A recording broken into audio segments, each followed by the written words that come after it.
In 2020, videos and images of lines of cars, in some cases bumper to bumper, at food banks. As the pandemic worsened, those lines getting bigger and getting longer, exposing food insecurity in our communities. It's going to take families really months and months to recover. Food insecurity is not a new issue, just one that keeps growing.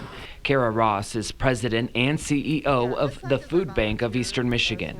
But what we're seeing during the pandemic is an increased need of this food to really fill the gaps that are existing for a lot of people. Those gaps could be reduced hours, layoffs, delayed government assistance.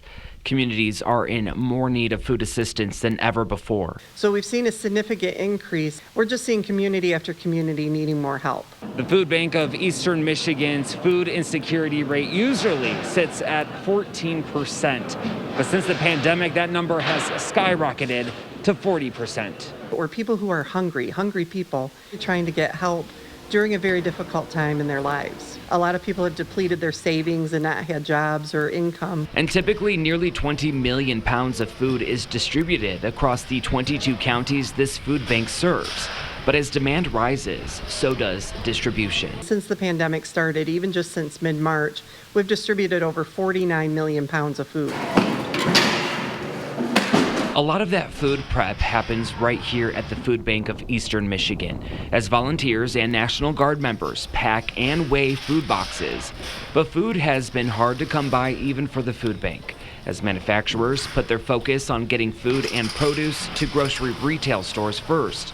The food bank is doing what they can through a network of over 700 hunger relief partners. We had to be very creative about working with our farm partners and our communities here in Michigan. Both to have fresh produce and milk and dairy, all of the things that we want to be able to provide to our families. Getting creative while staying socially distanced can be a challenge, but providing food can be done through the mobile food pantry, which has been deployed 50 times a week compared to the typical 20 visits this time of year. There's a long road to recovery, and the food bank isn't done in feeding the vulnerable. And we need to make sure that this network is strong and available and ready well through 2022. In Flint, I'm Blake Keller, WNEM TV5. It's a chilly February morning at Hamady High School in Flint, and Jason Hightower is in line. Certain stuff we don't get, and with the pandemic, it's a lot that we don't get out as much, and it helps out a lot. Hightower is one of dozens this day, picking up bags of food. This food giveaway by Westwood Heights Schools is only one part of the food relief here in the district. The other part is this pantry, a staple in the Best Food Forward program. Though it's mostly empty now, pre-pandemic, it was filled with food students could take home to their families. According to Westwood Heights Superintendent Peter Toll, 80 to 90% of the student body needs free and reduced lunch. The school district is working with the Food Bank of Eastern Michigan and State Department of Education on the Best Food Forward program. The goal? To eliminate hunger in school children. At least 1 in 4 children in Michigan were hungry prior to the pandemic. With the pandemic, so many more parents have lost their jobs or have had reduced hours that we believe that number is significantly higher. Diane Golzinski with the State Department of Education says many kids often depend on school to get their only meal of the day. And when they're hungry, it seriously impacts their ability to learn, something Principal Deanna Ross understands. The need is very, very apparent in our district. A lot of our students qualify for a free and reduced lunch. So providing a service like this, especially during a pandemic, is really beneficial to our families. So are the programs working? Early findings from a study by Wayne State University suggest yes.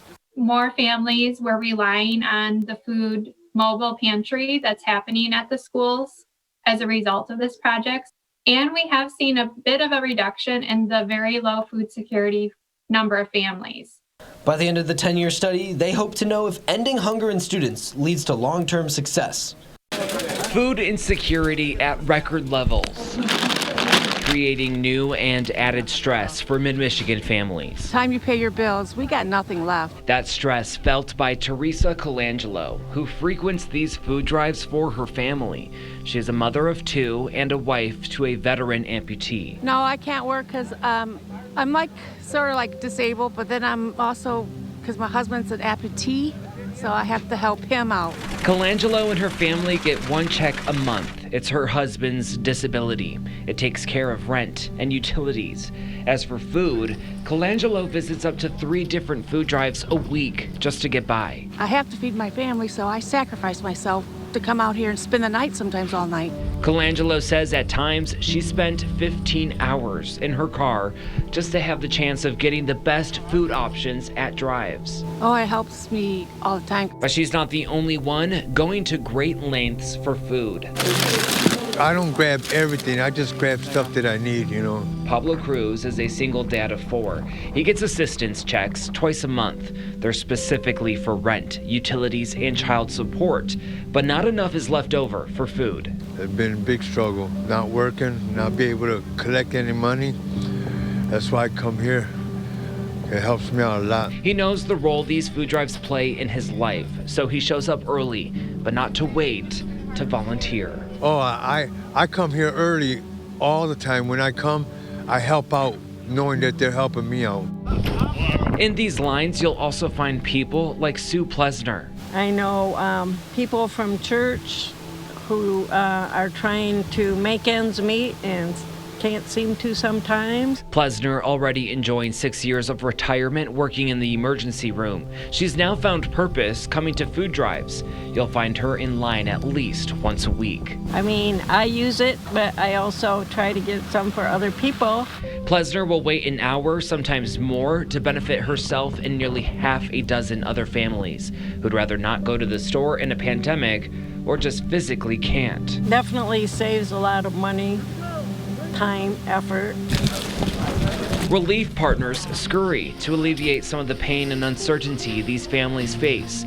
Jerry Thomas leads the Saturday Soup Kitchen at Old Town Christian Outreach Center in Saginaw. Usually the people come through here need the food. This doesn't feed them through the week, it helps them through the week. For Colangelo and Cruz and plenty of others, that couldn't be a truer statement. Oh, a big difference, a real big difference, yeah. Helps out a lot. So I have to support my family the best I know I can do. I just hope my kids realize all the stuff I go through just to help my family. In Saginaw, I'm Blake Keller, WNEM TV5. Cars lined up as far as the eye can see. The food giveaways in mid-Michigan and across the nation remind Roberta Winters of her past.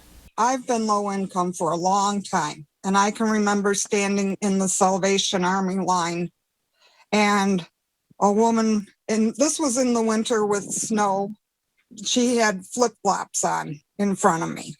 And so I know there's a need out there. The Bay City resident currently lives with one of her sons, his wife, and 3 kids in a food desert. It's basically, defined as an area where there's no access to fresh, healthy, affordable food. And more than 20% of the neighborhood, of that food desert falls below the poverty line. Lori Solatoro at the Michigan Health Endowment Fund says the Tri-City area has more food deserts than you might think. There is food. It's not that there's just nothing, but oftentimes it's not healthy, right? There's McDonald's, there's Kentucky Fried Chicken, but it's not always, healthy, and it's not always affordable, right? And that's the main issue for Winters. Her nearest affordable, healthy option is Walmart, 5 miles away. For the most part, we can get there, but it's not always being able to purchase. Food pantries can help address some of those issues. I'm near the corner of Hackett and Kochville Roads, right on the edge of Freeland. Though it might not seem like we're in a food desert, if you look up and down the roads, there's not a grocery store in sight. The nearest place to get good, healthy food? Here, at the Carrying Closet. But that's nearly 4 miles from where we just were. So if you don't have access to transportation, or even on a bad snow day, you're out of luck. I think that with families on a limited income like that, food can become such a big part of their budget. So if they don't have a lot of money, those are the areas where they're going to be, that's what's going to hurt them first. As it turns out, Winters had been going to the Community Christian Reformed Church, now connected to the Carrying Closet, for decades. So the introduction of the pantry was huge. The food is very helpful. It fills in, especially the fresh vegetables and that we get. Now, she's on the board of the Caring Closet, helping the team help people like her. In Saginaw, Trevor Sahaki, WNEM TV5. Well, so many of our neighbors during this time of pandemic are really experiencing hunger for the first time. 22 counties the Food Bank of Eastern Michigan serves. President and CEO Kara Ross and Diane Keenan, Executive Director at Eastside Soup Kitchen in Saginaw, can attest in every county, food insecurity doesn't discriminate. There's a lot of senior citizens, and they're sharing with me that they just don't have the funds to purchase healthy food. Keenan has seen a new trend at her food distributions. People are visiting food drives for the very first time. One man's visit has stuck with her. And he asked me, what do I do? I've never been in this situation. I've never had to ask for help before. He had tears in his eyes. But for those familiar, factoring in food giveaways into their schedule isn't new. We come at least once a month. I try to come about once a week. The soup kitchen here in Saginaw typically feeds 200 to 300 people. And since the pandemic, like we've seen at other food distribution sites, that number has dramatically increased. So on an average day, we may have 600 people. With more people in need, can food insecurity ever be solved? That is ultimately the goal. The dynamic of our needs are always changing. But Keenan and Ross both say volunteers help address those changing needs. We really heavily rely on our volunteers.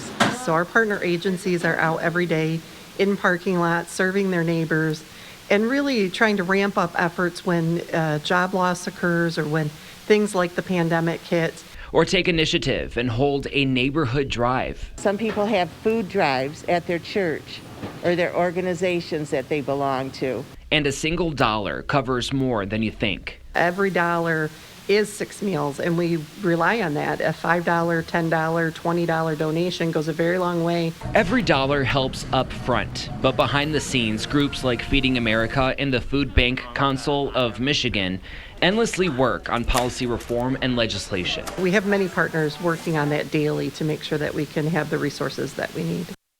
Now, the support and resources does more than you know. It helps these agencies fight hunger daily and helps them offer consistent and equal access to healthy foods. For this Take 5 to Care special report, I'm Blake Keller, WNEM TV5.